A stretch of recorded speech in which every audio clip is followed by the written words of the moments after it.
Thank you, Justin, and thank you, everybody, for all your hard work these past weeks and months. We would not be standing here without the tremendous effort that you all put in. Personal responsibility, putting yourselves forward, taking chances, breaking new ground, commitment to your people. All these are attributes that we believe you all possess. And they are what define our next speaker, Miri Eisin. Miri spent 20 years in the Israeli Defense Forces, where she served in various positions within the military intelligence, including as deputy head of the Combat Intelligence Corps, and was one of the first women to achieve the rank of colonel in the IDF. After retiring from the military, she went on to serve in various civic roles, including as the Government of Israel's spokesperson and the Prime Minister's International Press Secretary. Miri is currently a lecturer at IDC Herzliya, a regular commentator in news media, TV, and radio, a member of the Institute of Counterterrorism, and a fellow at the Center for International Communication at Bar-Ilan University. She speaks to audiences all over the world about the geopolitical realities in the region, as well as about the nature of Israeli-Palestinian conflict and the differing narratives each side holds. We invited Miri here to speak particularly about Jerusalem, about the tangible realities of the city in all of its complexity, about the lines, the boundaries, and the walls that have been constructed and deconstructed for millennia, and what they have to say about the narratives and beliefs of those who constructed them, and about the interplay of authority versus chaos and access versus security, and how these issues impact decision-making on the ground. When she isn't lecturing and offering her insights on the ground, Miri is often literally up in the air, providing foreign diplomats and other dignitaries with a bird's-eye perspective on Israel's geopolitical realities from the dubious comfort of a helicopter. Miri, you joined us as a scholar in residence at the first ROI Summit in Jerusalem in 2006. And we are honored to come full circle and have you with us here tonight to share your unique perspective and perceptions with us. Everybody, please welcome Miri Eisin. Isn't it that sort of feeling that after that introduction I should leave? Good evening. It's absolutely amazing and inspiring both to see you all and to be talking about Jerusalem. Think about one thing right now. We're Jews in this room, and there's one thing we all share. We can say B'shana Haba B'Yerushalayim for a lot of the people here, or we can say B'shana Haba B'Yerushalayim Habnuya, those who are here inside Israel. What can be more constant than talking about Jerusalem? What do we think of within our Jewish life that isn't also connected to Jerusalem? I want to challenge you all. I want to challenge you right now to try and give you in 3 different sections, both the 3,000 years of history of Jerusalem, but also to challenge you on the idea of its constantness, to talk about both religious freedom, about security, but not just today, also in the past. And to do so, I'm going to take you through a path. And as I take you through the path, you're going to come with me on this one. At the end, I'm really going to challenge you with contemporary issues. I love the fact, Lynn, that you came up and immediately went on and in, Stacy, and that's it. That's part of what this week is going to be about. So let's dive in, start with a little bit of history, and after we start with the history, we're going to try and talk about the last 100 years that we're living here in Jerusalem. When we talk about the city of Jerusalem, in our minds, we kind of see all sorts of different things. So let's start from the city itself. I want you to look from afar. You can barely see anything. It's a map on the wall. It's a map of Jerusalem. But the map that you're seeing up on the wall is the defining line of the city from the beginning. It's the city of Jerusalem in the first temple period. It's the city of Jerusalem when at that time it starts to become the center for the Jews. When it becomes not just a capital, it also becomes the religious center. When we look at these lines of Jerusalem, when we think about the city that David conquered 3,000 years ago, that he brought to the city the Ark of Covenant, that when he brought the Ark of Covenant to the city, he was told by God, you're not the one who's going to be able to build the temple in Jerusalem. You have blood on your hands. And it's his son Solomon who's going to build in the city of Jerusalem. When you look at that map, you're looking at something that's very constant, isn't it? When you look at those walls of the city and you see that purple line in front of you, you're looking at something that we think of as could not be changing.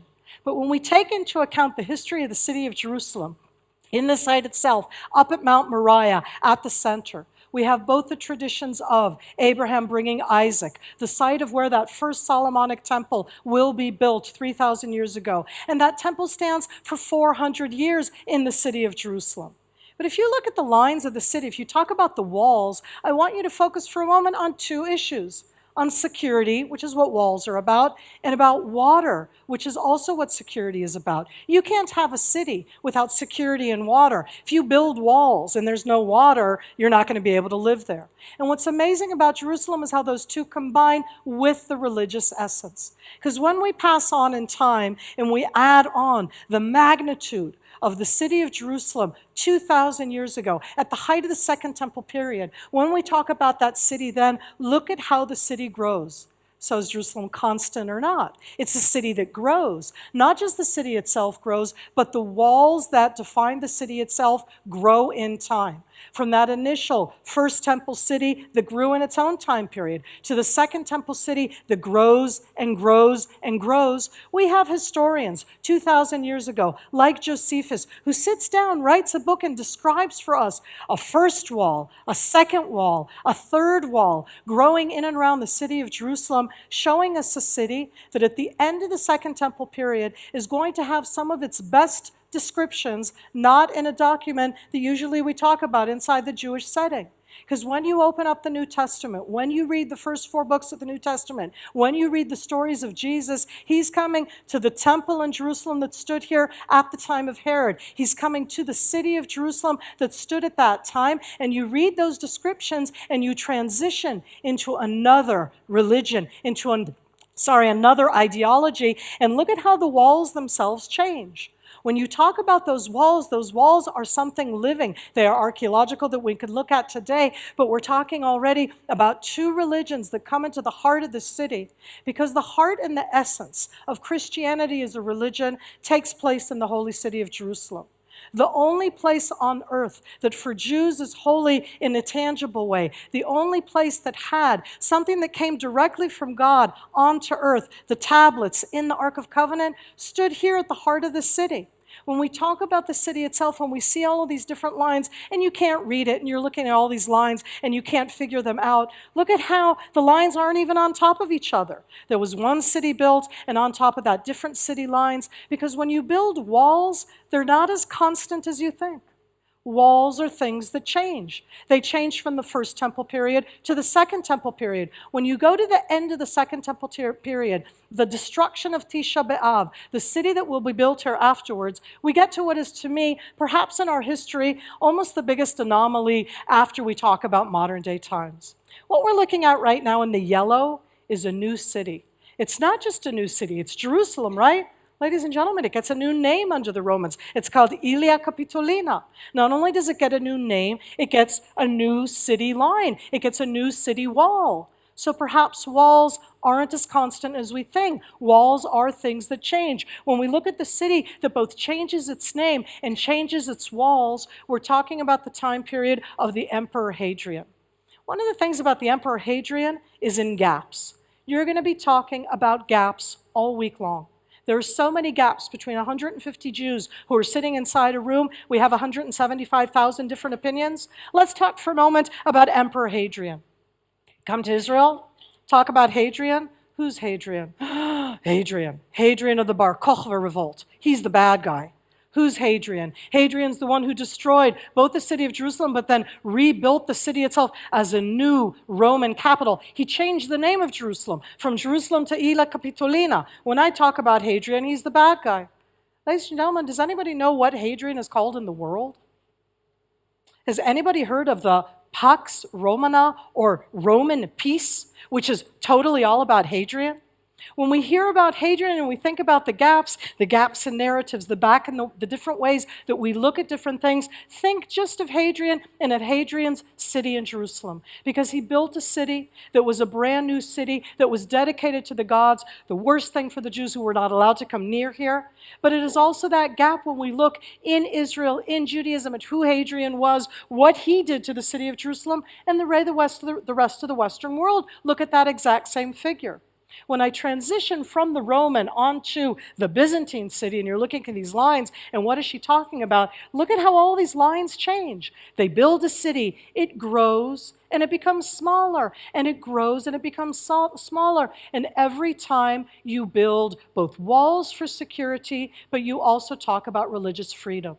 In the first temple period, you have a temple in Jerusalem. In the second temple period, you have a temple in Jerusalem. Under the Romans, no Jews, overwhelmingly at all in the city of Jerusalem. And under the Byzantines, except for a short time period, barely any Jews inside the city of Jerusalem. And when we talk about religious freedom, it isn't just in the 21st century sense that I'll get to. When we look at it in the past and we think of no religious freedom, I want to tell you about a time period where in this city, 1,300 years ago, for a time period, there was more religious freedom, in a sense, certainly than what had been before. And that's when I transition with my lines into the time period of the building of the Haram al-Sharif, or the holy sites on the Temple Mount.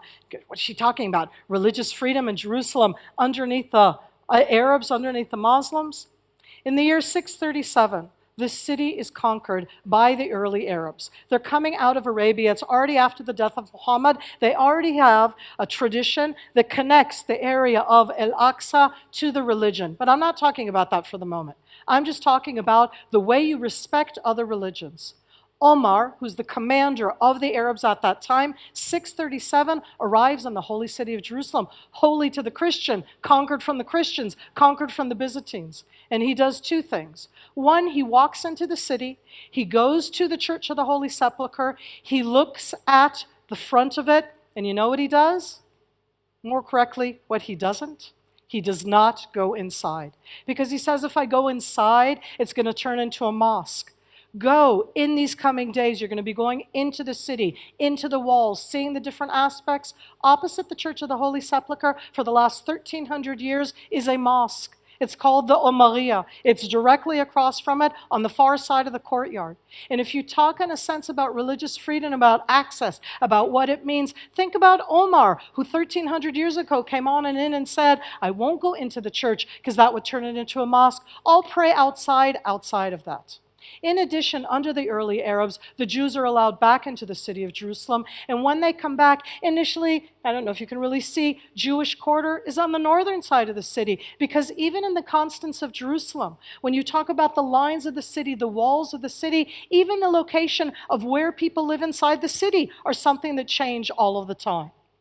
As we look at this and we transition in time, we go on to the Crusades. In the Crusades, you're not going to find a Jewish quarter. You're going to find all sorts of different aspects of the city itself. But let's talk for a moment about the lack of religious freedom.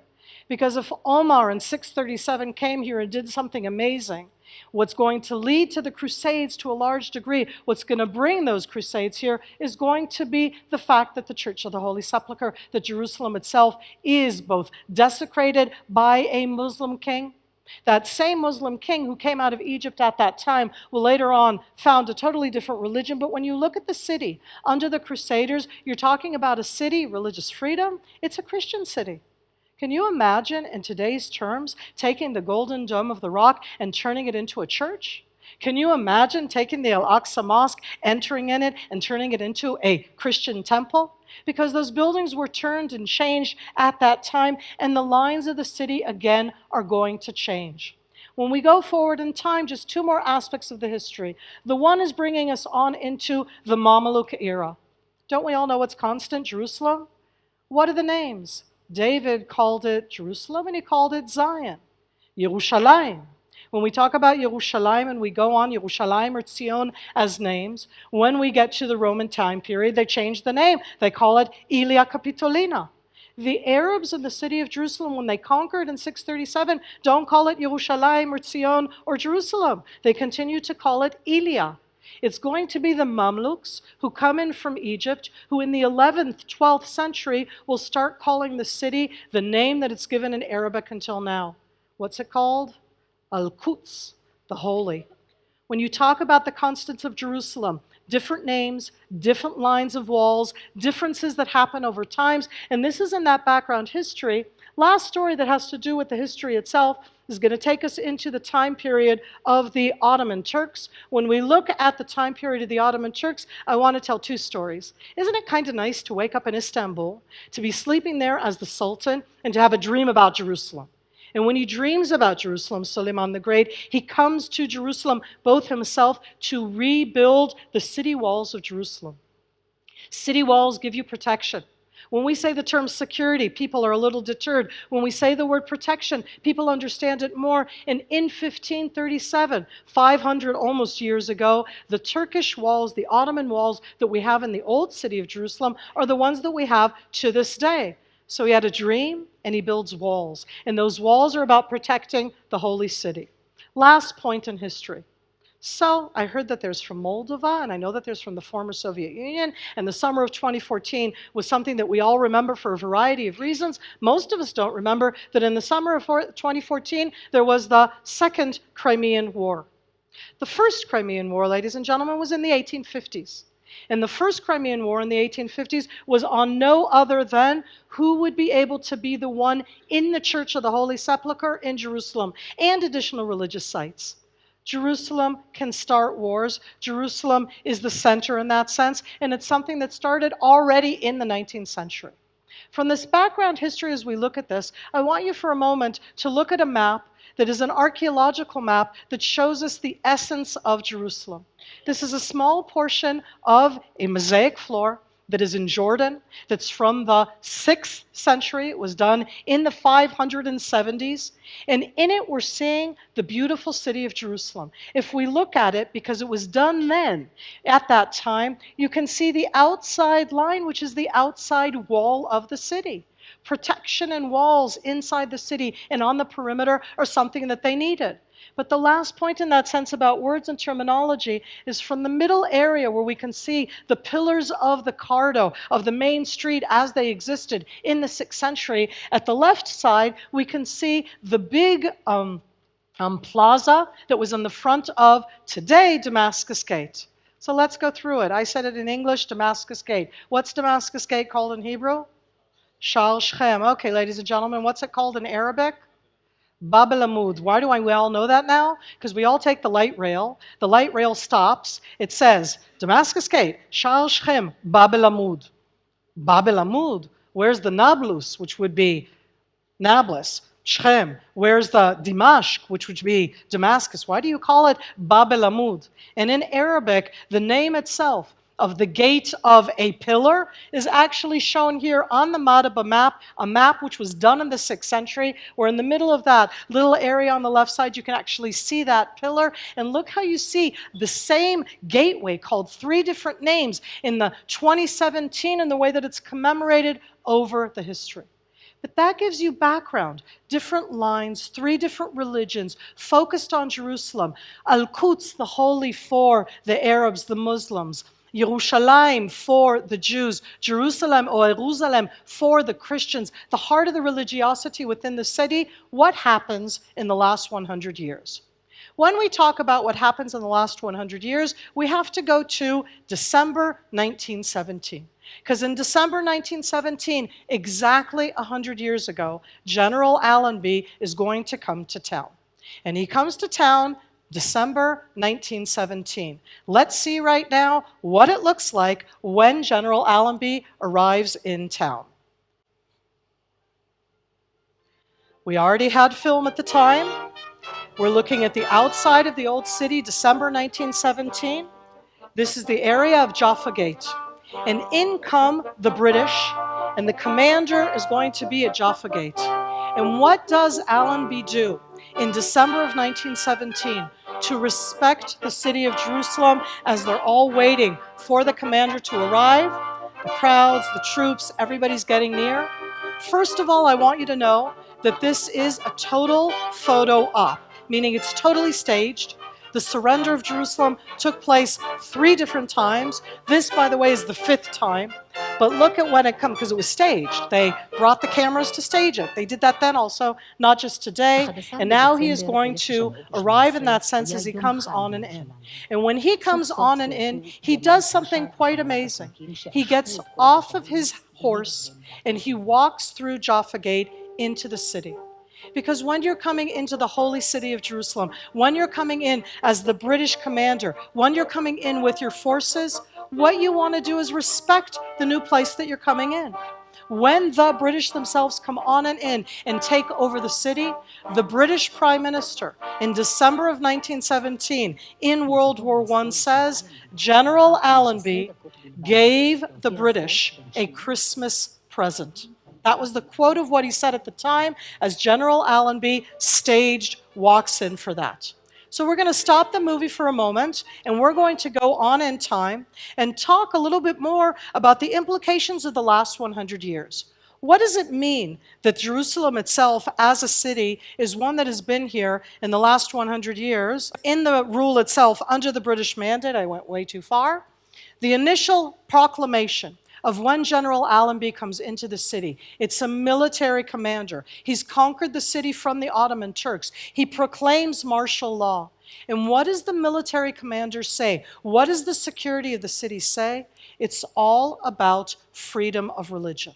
It's all about Jerusalem being for all three religions, for all of them to be able to be inside. And the British Mandate, in the 30 years that they rule here, from 1918 until 1948, overwhelmingly are focused on this idea of the freedom of religion within the city itself.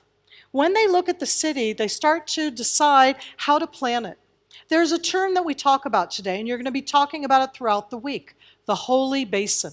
When we look at the term itself, and inside this map, there's a portion there which is talking both about the Holy City and about the Holy Perimeter. When we talk about the Holy Basin, we're talking about a geopolitical term that was invented by the British. Why did they invent it? So before, you had different people showing their favorite places in the city of Jerusalem. So I'm one who loves the views themselves, and from the Sherovo Plaza you can look, but I have to tell you all, the absolute best view inside the city of Jerusalem is from the United Nations compound on the south side. You sit there and you look. And what you're looking at when you look from the south to the north is you're looking at what looks like a basin. It looks like a bathtub. And at that time, it is the British who look at it and call it the Holy Basin. And they start to think about how you plan. Look at what they're doing with the walls. They're taking the walls of the old city. They're defining new lines inside the city itself, because Jerusalem is a vibrant city. It's changing. It's developing. It changes all of the time.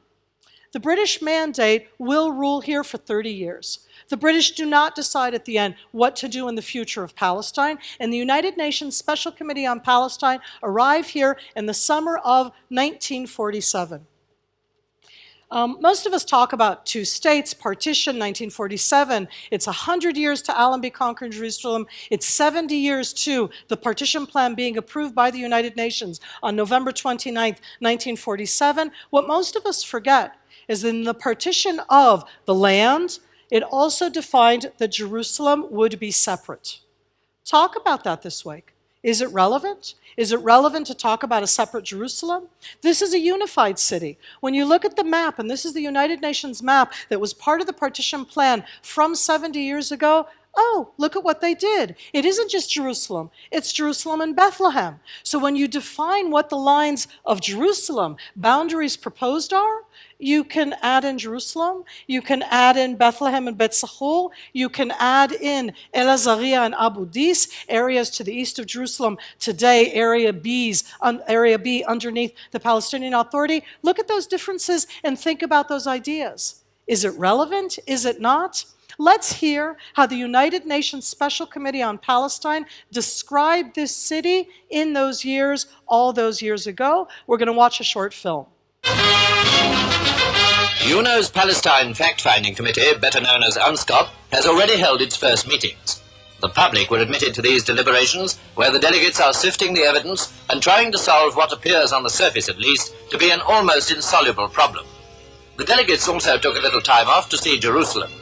As they walked through the old city, the difficulties of their problem must have seemed particularly vivid.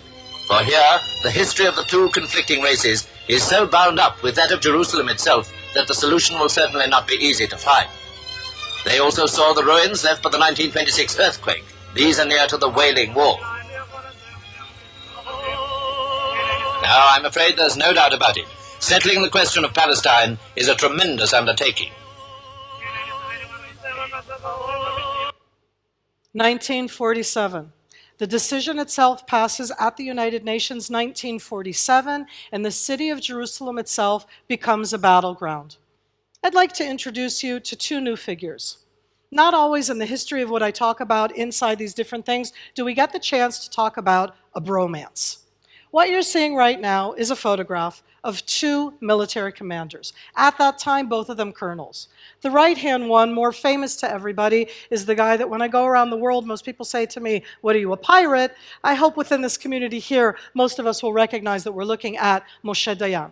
Moshe Dayan was appointed the commander of the brigade in Jerusalem in the summer of 1948. When he came to the city was already made up out of different neighborhoods battling each other. The main focus was to make sure that both the holy sites would not be hurt, to try and have some kind of life, and he started to have a series of meetings with his counterpart, the Jordanian commander.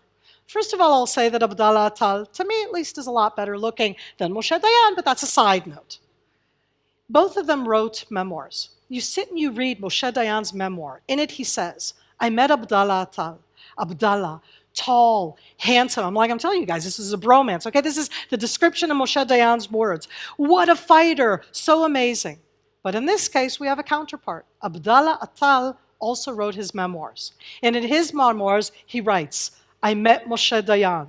He is a fighter like no other I have ever met." So as I said, a bromance, but this bromance, ladies and gentlemen, will bring us to what we all call the Green Line. When we talk about the very famous term Green Line, it's not an analogy. It's an actual green line. Because the two military colonels draw a line in the city of Jerusalem. Later on, that line will be broadened into being between Israel and Jordan and will be longer. And here you can see on the map the green marker. The red marker is the area that Moshe Dayan did as a buffer zone so that in Jerusalem you have no man's land. But look at that line right there. Two military colonels divided Jerusalem. And the city of Jerusalem for the next 19 years will be a divided city. When we talk about Jerusalem as a divided city, we have a tendency to kind of give it as a given. Because here we get into new terminology. West Jerusalem, East Jerusalem, into those different ideas. And I put that up for you right now as an idea when we dive into the Six-Day War in 67 to think about, I'm going to go backwards for one, as we look at the divided city itself, that idea of terminology, a new line, divided city, what's better? What's worse? Unified city? Divided city? Shared city? The terminologies are terminologies of the 20th century.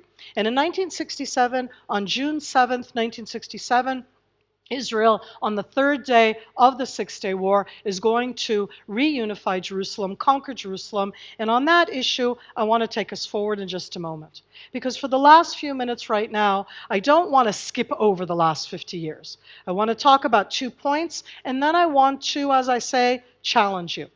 The last 50 years have very much defined the way that we look at Jerusalem, both as a unified city and as in its future.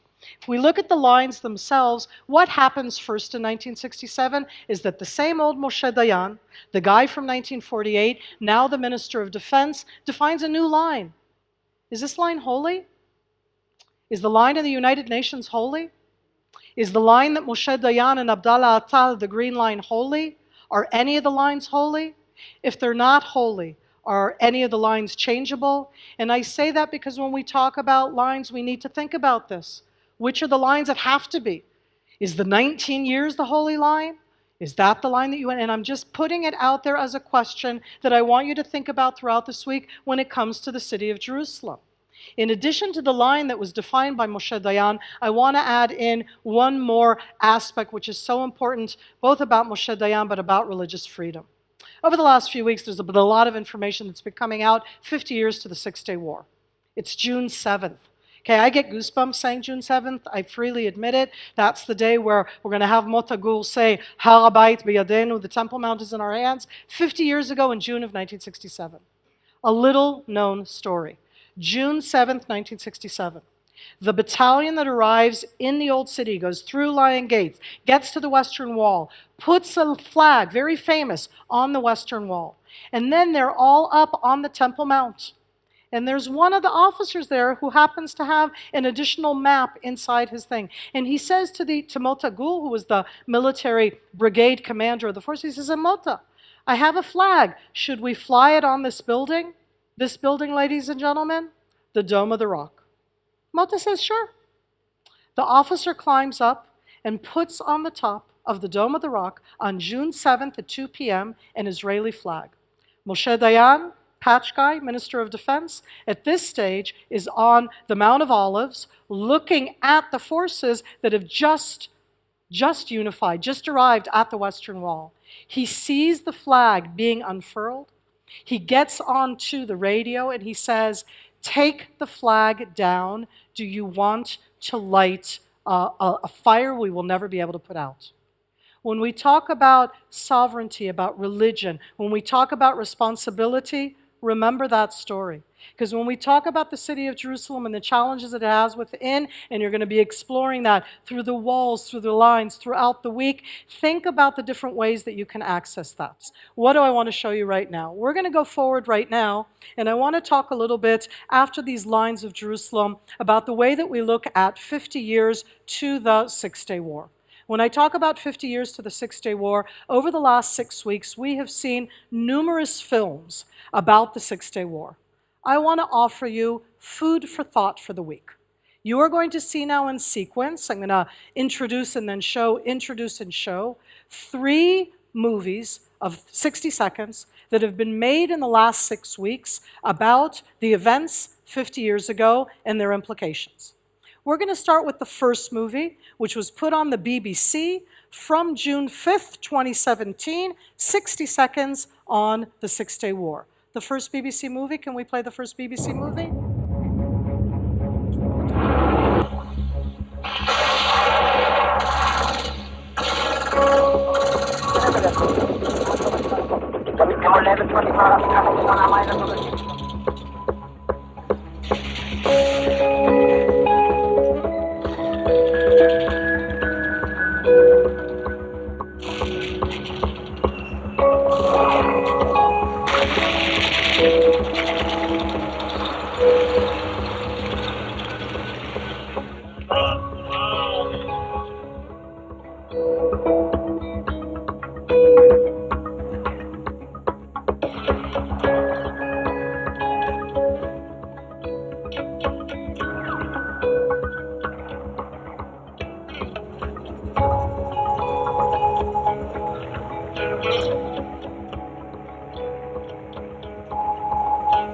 The first movie that we just saw was 60 seconds that the BBC have been putting on for the last 6 weeks, showing the Six-Day War. I want to show you now a different 60 seconds. And the next 60 seconds that we're going to see that has also come out from June 5th, 2017, 50 years to the Six-Day War. Only this time, ladies and gentlemen, I'd like to give you the Al Jazeera version in English. I'd like to put on now, please, the second clip. 15th of May, 1967. A parade of military might to celebrate 19 years since the founding of the State of Israel. But this public display of power took place under a dark shadow.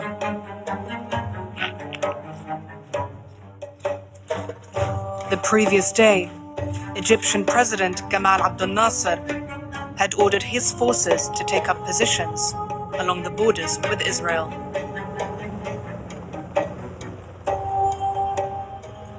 اللي كنا واثقين منه الموضوع هيحصل وإنها تقوم معركة بسيطة ضعيفة ضد عدو ضعيف وبسرعة جدا هنكون في تل أبيب. 3 weeks later, on the 5th of June, 1967, Israel launched an all-out war against its Arab neighbors. After only 6 days of fighting, it achieved total victory, defeating the armies of Egypt, Jordan, and Syria. That was same event depicted in a different way, showing again Jerusalem from a different point of view. The Israeli government, on the anniversary of the 50th year, dedicated the 50-year anniversary of the Six-Day War to the unification of Jerusalem. We're going to see now the official Israeli Ministry of Foreign Affairs clip, 50 years to the unification of the city of Jerusalem. If we could please see the last one of the films.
When we look right now at a picture of the Western Wall as it was in the 19th century, I want you to think about the following issues.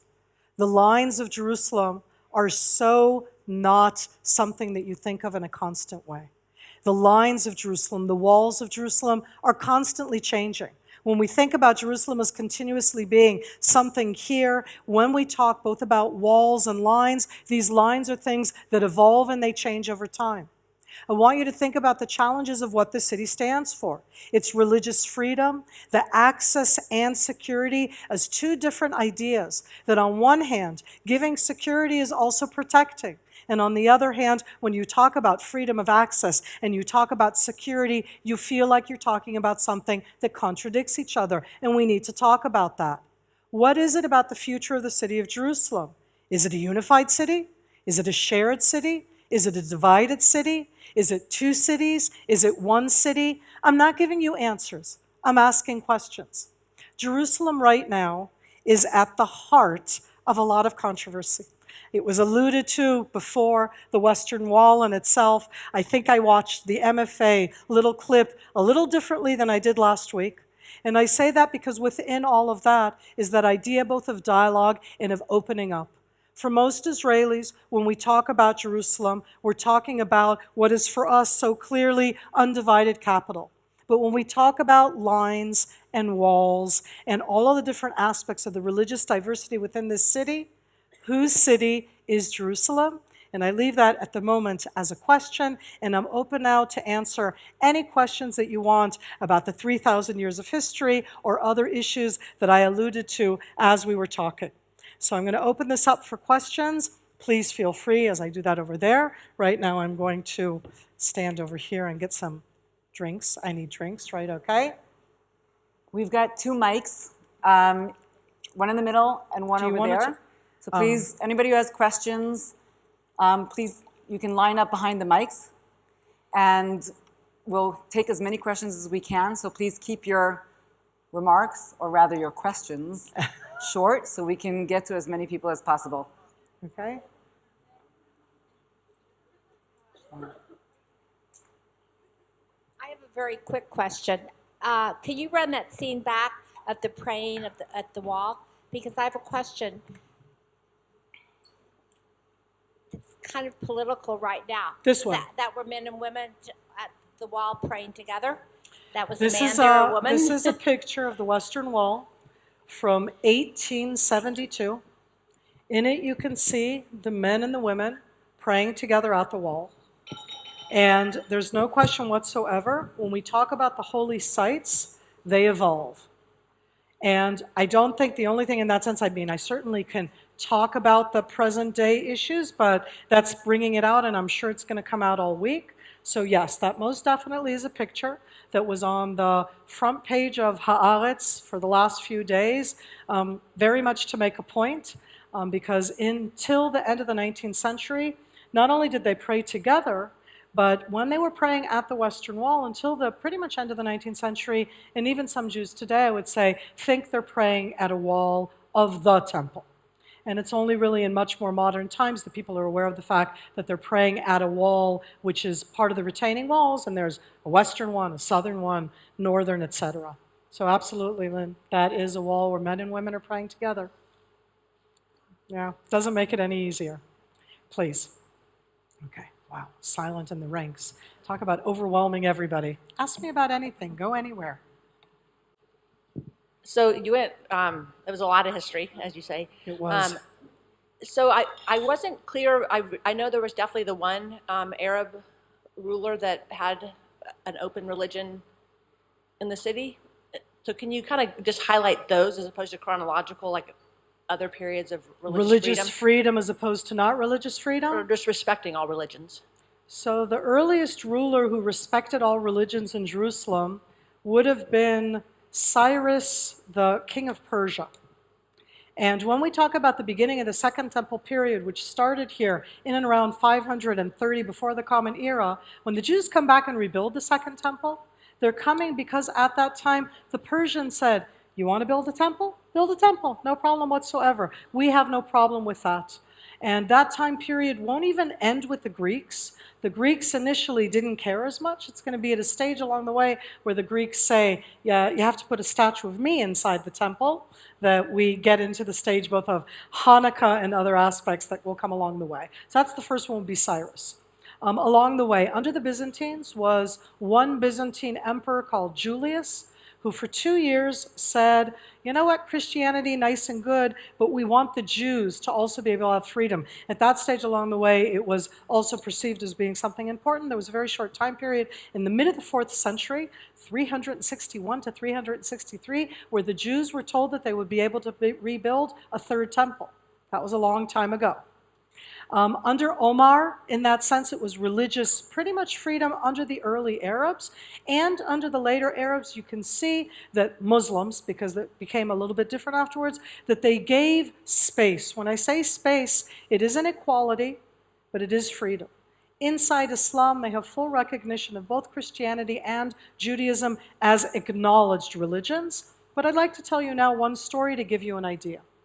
In 1267, a lovely rabbi comes to Jerusalem. His name is Rabbi Moshe ben Nachman, the Ramban. He arrives in Jerusalem in 1267. This is under later Muslims. He's allowed to come into the city, and he walks into the city of Jerusalem. He actually makes Aliyah. He was already very old. And he comes in and he describes that there are no Jews in the city. He meets 10 Jews, and they don't have a place of prayer. They pray inside their home. And the Ramban in 1267 establishes the renewed Jewish presence after the end of the Crusades, because it took a while until the Jews came back after the Crusades.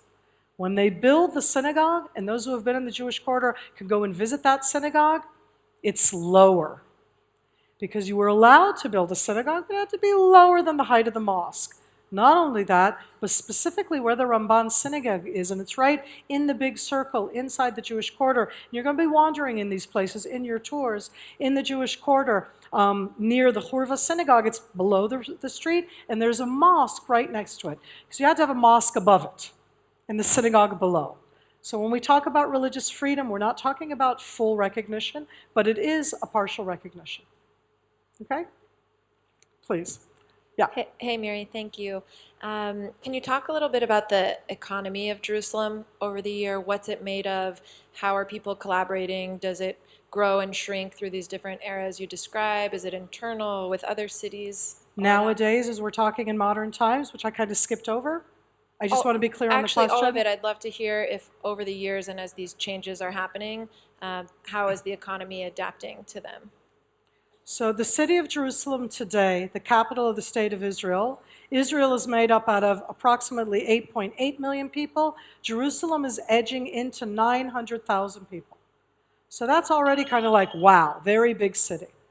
When I put it in those terms, statistically, it's one of those challenges, but in Israel right now, Jerusalem, our capital, is by far the poorest city of its size.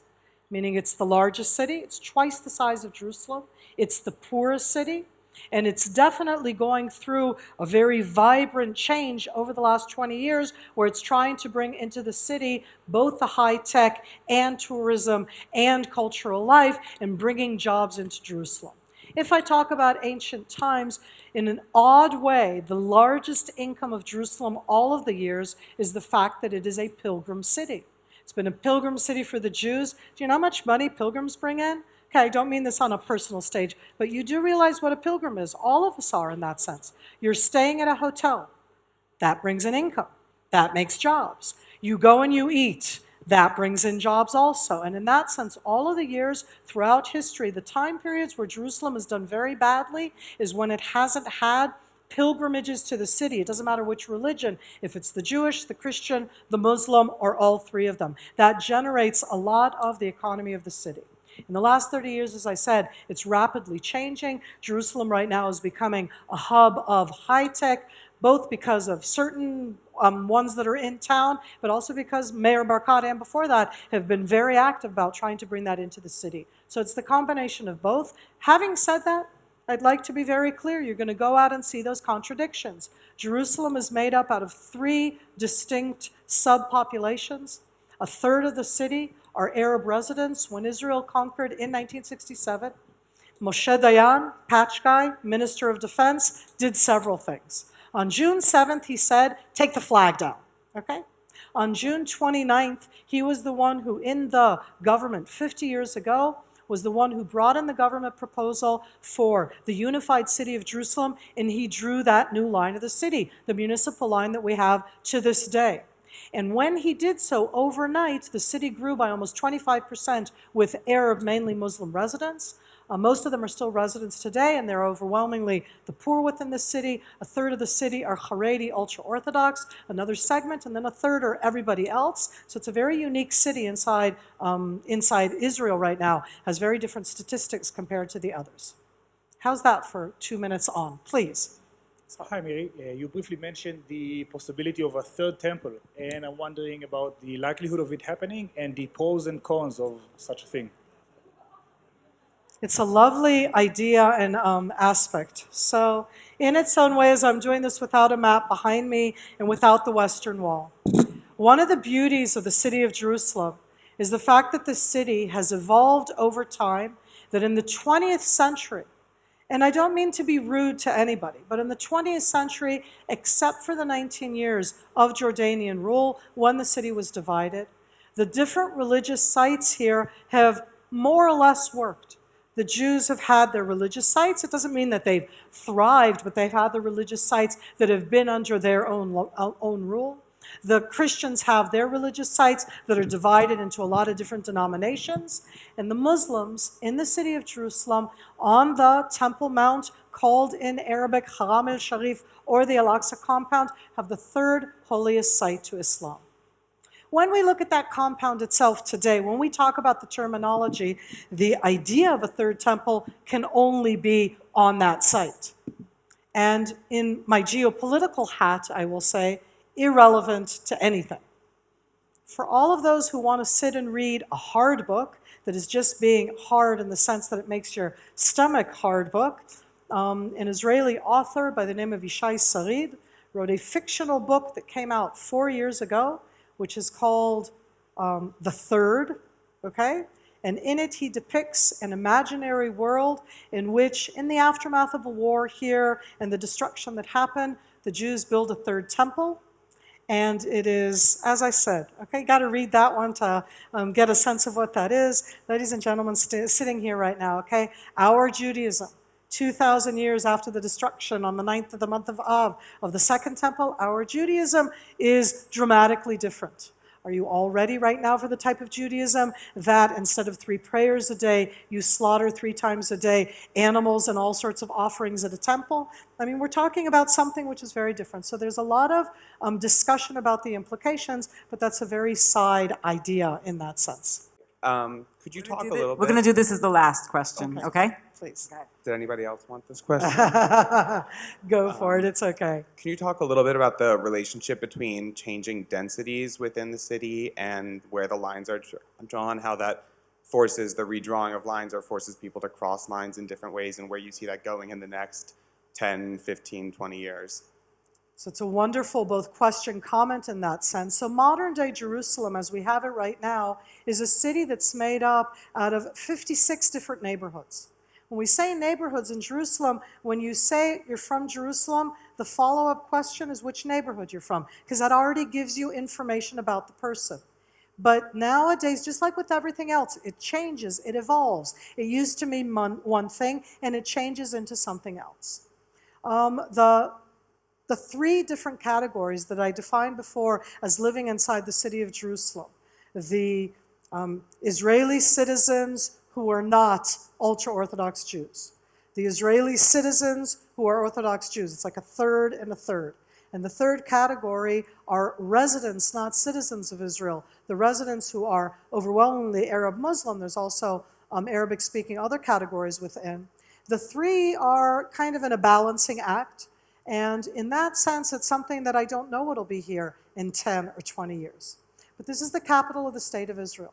And in that sense, it's something where Israel invests. We're not talking right now about resolution, yes, no. What would happen with Jerusalem, yes, no. But that comes into that dialogue within over what do you do with a third of the city that are not citizens of Israel? They are residents. And that is a category which means what happens to them in the future. I think that the biggest challenge that Jerusalem does have, though, in that sense, is as a concept. And I'm challenging you with it. And I challenge myself with it. Do we unify Jerusalem? And I say, really, the city has been unified for 3,000 years. It always has been together except for 19. So is it unified? And I put it as a question. Divided? Who wants a divided city? Do we not live that way, yes or no? Is it a shared city? And I want to add in a term that I want you to think about throughout this week, because I think that the walls, the lines, these changing ones inside Jerusalem, and I'm going to add in one, I'm plagiarizing right now from Yossi Klein Halevi, but I heard it from him, and I just thought that the word is a term we should think about. When we talk about Jerusalem, ladies and gentlemen, who gets to be the custodian? Who gets to be? This city is holy for 2.5 billion Christians. The city is holy for 1.5 billion Muslims. The city is holy for every Jew. It's part of the religion. It's part of who we are. Who gets to be the custodian? I'm not answering that, which means that I'm not Israeli, because an Israeli would answer it with exclamation marks. And I'm just going to say that when you meet with a group of ROIers, I know that I'm talking to the future. I stand here, and in a sense, it's not that I feel that I'm a has-been completely, but I know that when I look at you all, you're going to discuss, you're going to have dialogue. The hardest thing to talk about in Israel right now is Jerusalem. And inside Jerusalem, it's the hard things that have come up over the last week. But that's exactly what we need to do, is to talk about them. Because if we don't talk about the hard things and we only agree about everything, then we're really preaching to the choir. So I just hope that you all have an amazing week talking, challenging, enjoying, seeing, as done with all of the senses, as Noah talked about before. So thank you all very, very much, and have a wonderful week.